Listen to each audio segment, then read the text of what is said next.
Hi, നമ്മളിന്ന് കോവയ്ക്കക്കറിയാണ് ഉണ്ടാക്കാൻ പോകുന്നത്. അത് നാളികേരം ഒഴിച്ചത്. ഒരു പാത്രത്തിൽ വെളിച്ചെണ്ണ ഒഴിച്ച് അതിലേക്ക് സബോള, ഇഞ്ചി, പച്ചമുളകിട്ട് നന്നായി ഒന്ന് വാട്ടി കൊടുക്കുക. ചെറിയ വാട്ടലായിക്കഴിഞ്ഞാൽ നമുക്ക് അപ്പം തന്നെ നമ്മുടെ മെയിൻ താരമായിട്ടുള്ള കോവയ്ക്കാൻ ഇട്ട് കൊടുക്കാം. കുറച്ച് ഉപ്പും ആഡ് ചെയ്ത് ഒന്ന് ഇളക്കി കൊടുക്കാം. അതിനുശേഷം പൗഡേഴ്സ് ഉപയോഗിച്ചിരിക്കുന്നത് മഞ്ഞൾപ്പൊടി, മുളക് പൊടി, അതിലേക്ക് തക്കാളി അരച്ചൊഴിച്ചതാണ് അടുത്താണ്. രണ്ടാം പാൽ ആദ്യം ഒഴിച്ച് ഒന്ന് തിളയ്ക്കാനിടുക.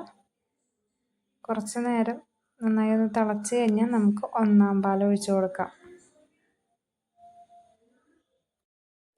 അപ്പോഴേ ഇത്രയും സിമ്പിളായിരുന്നു നമ്മുടെ കോവയ്ക്കക്കറി. അപ്പോൾ എല്ലാവരും ഒന്ന് ട്രൈ ചെയ്യണേ.